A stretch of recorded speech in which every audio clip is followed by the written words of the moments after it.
warahmatullahi wabarakatuh, and a very good day I bid to everyone. My name is Nabilah, Ahmad Khushairi, and in this presentation video, I will be discussing my creative writing activity developed for Task 3. So this task requires the selection of one activity from Task 2, followed by an explanation of how the activity is implemented and the reasons for its effectiveness, particularly in the context of primary ESL learners. So, the activity that I have selected is a prose fiction writing activity based on the genre of fables. Fables are short fictional narratives that typically feature animals as characters and are designed to convey clear moral lessons. So this genre is particularly suitable for primary ESL pupils for several important reasons. Firstly, fables are characterized by simple and concise plot structures, often revolving around a single event or a central conflict. This simplicity reduces cognitive load and allows pupils to focus on understanding the storyline without being overwhelmed by the complex narrative elements. As a result, pupils are better able to grasp both the content and the language used in the story. Secondly, the use of animal characters in the fables enhances familiarity and relatability for these school pupils. Primary school pupils are generally exposed to animals through stories, media, and their immediate environment. This familiarity supports their imagination and engagement, making it easier for them to visualize the storyline and participate actively in the writing process. In addition, fables are inherently purposeful as each story conveys a clear and singular moral value. This clarity not only aids comprehension but also provides a meaningful context for language use, which allow these pupils to connect language learning with values and real-life lessons. Overall, I would say that this activity, which was selected because fables offer a structured yet accessible model for writing. Their simplicity, familiarity, and clear moral focus support pupils in generating ideas, in organizing their thoughts, and ultimately producing their own creative texts with greater confidence and coherence. Therefore, in this presentation video, I will further elaborate on the selected activity by explaining how it can be effectively implemented in a primary ESL classroom. In addition, I will discuss the pedagogical benefits of this activity for young learners, as well as presenting the material that I have specifically designed to support its implementation in the primary ESL classroom. So firstly, I would like to introduce the activity that I have designed to support pupils in producing creative writing, particularly in the form of a fable writing. So this activity is known as the Fables Planning Activity.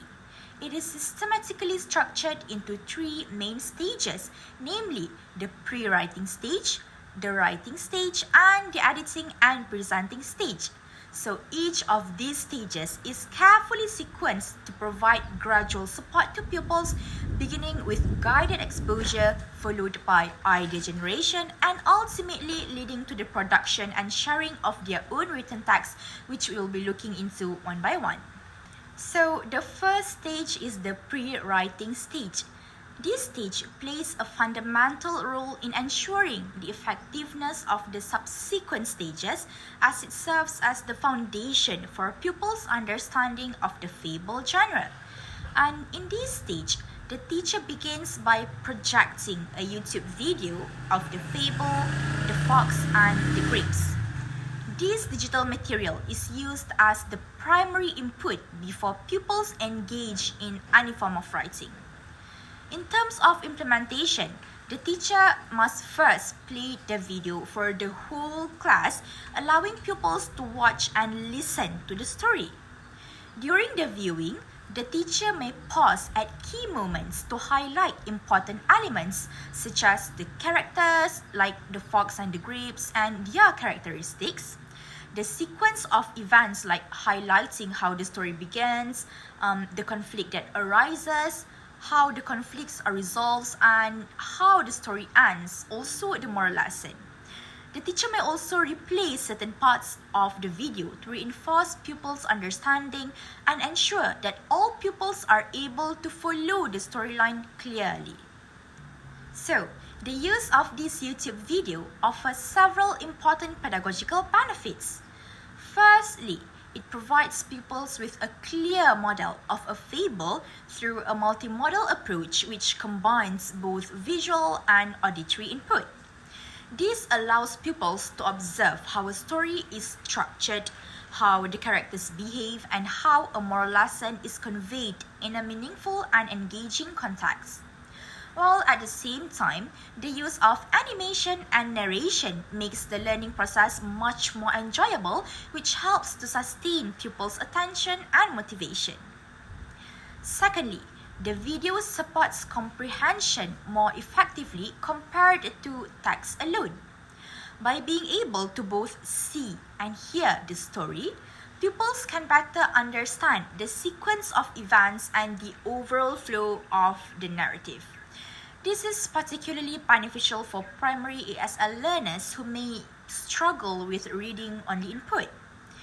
In addition, this material plays a crucial role in activating pupils' prior knowledge or schemata, while also providing necessary scaffolding for those who may have limited exposure to fables. As a result, pupils are better prepared to engage in the writing process with clearer understanding and greater confidence. This approach is supported by several key learning theories. Firstly, it aligns with schema theory, which emphasizes the activation of prior knowledge to facilitate comprehension. Secondly, it reflects Lev Vygotsky's social constructivist theory, particularly the concept of the zone of proximal development, or ZPD, as the video functions as a scaffold to support pupils' learning. Furthermore, it is consistent with Krashen's input hypothesis, as the video provides comprehensible input through visuals, narration, and contextual cues, which makes the language more accessible and meaningful for pupils. However, it is important for teachers to carefully select appropriate video materials. The chosen video should match pupils' language proficiency, using simple and clear language that is neither too complex nor too fast-paced. This ensures that the input remains comprehensible and effective for pupils' learning. From a critical perspective, this video also meets the criteria for digital-based creative writing. The combination of animation and narration enhances artistic expression, while the clear moral value helps pupils understand that stories convey meaning beyond events. Additionally, the use of simple language and visual ensures that the content is suitable and accessible for primary learners. Overall, I would say that the use of a YouTube video in the pre-writing stage is not merely an introductory activity, but a crucial instructional strategy that equips pupils with the necessary knowledge, confidence, and support and successfully engage in the writing process. Next, in this stage, the teacher will also introduce an additional material, which is the animal stick puppets. Here are some examples of the animal stick puppets. So, this material is a non-digital, three-dimensional visual teaching aid that serves as a creative prompt for pupils. In terms of implementation, pupils are first asked to choose one animal stick puppet, and each puppet represents different animal character, and pupils will base their fable on the character they have selected. So, the use of stick puppets offers several important benefits. Firstly, it provides a concrete and visual stimulus that helps pupils to better imagine their characters. By physically holding and observing the puppet, pupils are able to visualize the traits and behaviors of the animal more clearly, which supports idea generation. For example, a lion may inspire a story related to bravery or leadership, while a rabbit may lead to ideas about kindness, or cleverness. So this makes the writing task even more accessible, especially for pupils who may struggle to generate ideas independently. In addition, the use of tangible and interactive material increases pupils' engagement and motivation. It creates a more enjoyable and less intimidating writing experience, encouraging pupils to participate actively in the task. This also supports creativity, as pupils are able to personalize their stories based on the character they have chosen. Once pupils have selected their stick puppet, they proceed to write their own fable based on the character. This ensures that their ideas remain focused while allowing flexibility in creativity and how they develop their narrative. However, teachers should ensure that the selection of puppets is manageable and relevant. Too many choices may overwhelm pupils, while unclear connections between the animal and the story may confuse them. So teachers should also provide sufficient guidance to help pupils relate the characteristics of the animal to the moral of the story. Overall, I would say the use of stick puppets serves as an effective strategy to stimulate imagination, support idea generation, and enhance pupils' confidence in producing their own creative writing. Following the use of the animal stick puppets as a prompt for brainstorming, the teacher then introduces another material, which is the Fables Planning Chart. This material complements the video by guiding pupils in organizing the ideas that they have gathered from the story.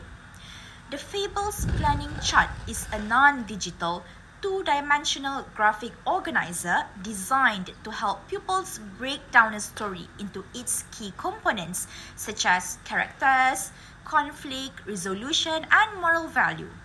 While the video provides pupils with exposure and understanding of the fable, this planning chart serves as a bridge between comprehension and production, enabling pupils to transform their ideas into a structured plan for writing. In terms of implementation, the teacher begins by explicitly introducing each section of the chart and explaining its purpose. To reinforce understanding, the teacher may model how to complete the chart using the fable, the fox, and the grapes just now that pupils have just watched. This modeling is important to ensure that pupils clearly understand what is expected of them. Following this, pupils are guided to complete their own planning charts, either individually or collaboratively. And during this process, the teacher provides scaffolding through guiding questions such as asking pupils to identify the main characters, describe the problem, and determine the moral value of the story.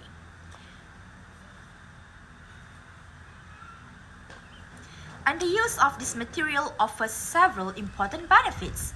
Firstly, it helps to reduce cognitive load by breaking down the writing task into smaller, manageable parts, which allows pupils to focus on one element at a time. Secondly, it supports the organization of ideas, which is a common challenge among primary ESL learners.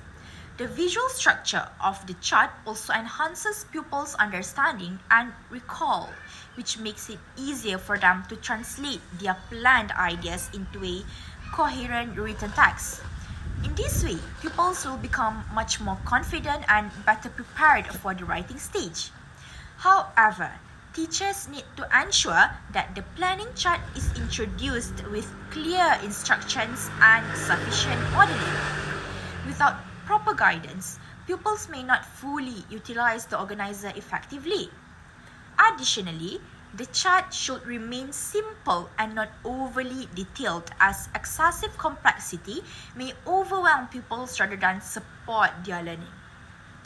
So overall, the integration of the YouTube video and the Fables planning chart within the pre-writing stage creates a well-supported learning process where pupils first gain understanding through multimodal input and are then guided to organize their ideas systematically before writing.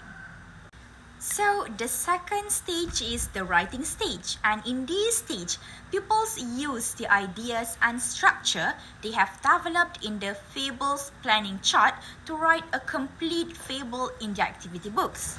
So this stage allows pupils to transform their planned ideas into a coherent and creative piece of writing, applying their understanding of fables, characters, plots, and moral lessons.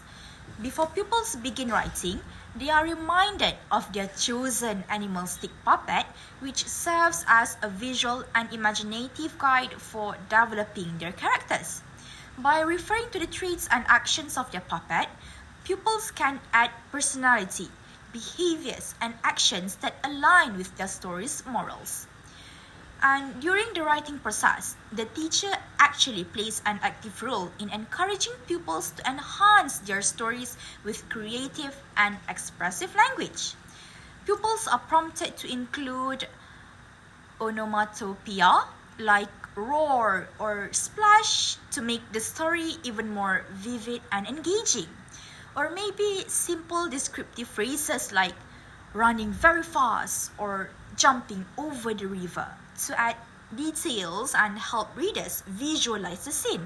Or maybe teachers could prompt WH questions, those 5, who, what, when, why, where, to encourage pupils to expand their sentences and think even more deeply about the events in their story.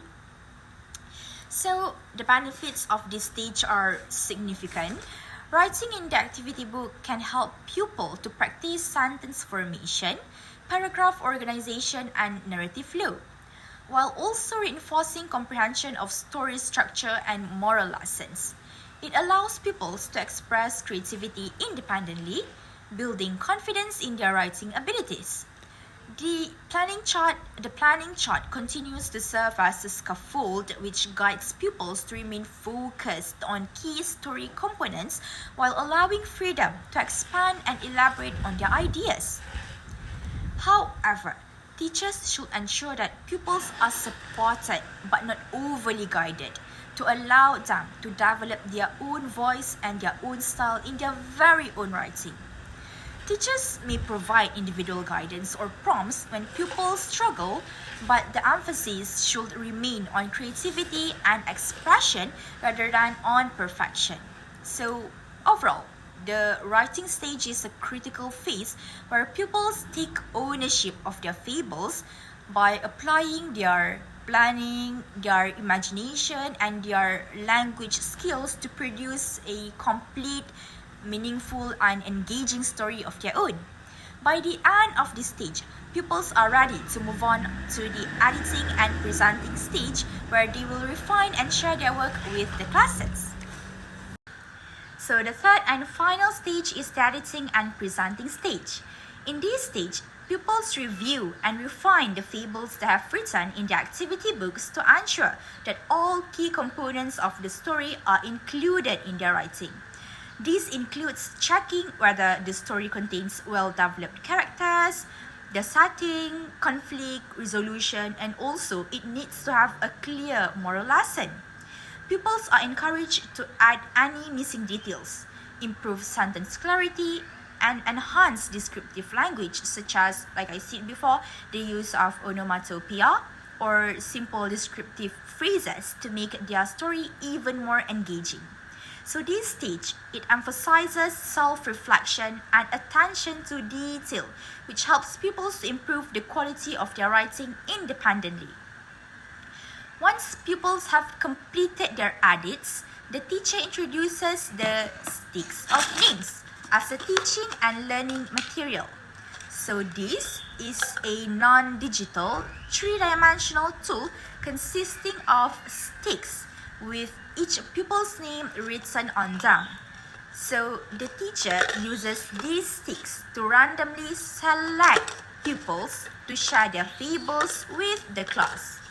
So this approach ensures fairness and in participation and also maintains an element of excitement during the activity. Reading aloud using the sticks of names serves several important purposes. Firstly, it builds pupils' confidence in expressing themselves publicly and speaking in front of an audience. Secondly, it raises awareness of the audience, encouraging people to consider their clarity, their tone, and engagement while sharing their story. Listening to peer stories also provides inspiration, fosters appreciation for different ideas, and creates a sense of community within the classroom. So the benefits of this stage are multifaceted. Editing allows pupils to internalize the conventions of fables, refine their language skills, and develop a critical eye for their own work. Presenting their stories aloud, on the other hand, enhances oral communication skills, confidence, and engagement. So, collectively, this stage consolidates all learning from the previous stages, which are input planning and writing, into a meaningful and satisfying final product. Teachers should provide guidance and encouragement throughout this stage, offering constructive feedback when necessary. However, the emphasis should remain on celebrating pupils' creativity and effort, ensuring that the activity remains enjoyable and confidence building.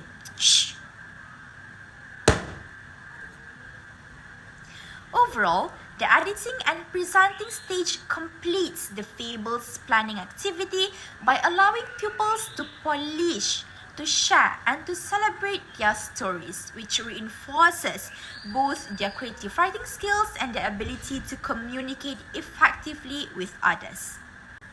In conclusion, the fables planning activity provides a structured and supportive approach for teaching creative writing to primary ESL learners. Throughout the activity, pupils are guided using a variety of materials that support understanding, idea generation, and expression. By following the stages from planning to writing and sharing, pupils are able to develop their creativity, they are able to build confidence and improve both their writing and communication skills in an engaging and meaningful way. So that is all for this presentation video of my activity and materials in them. This is all from me. Thank you.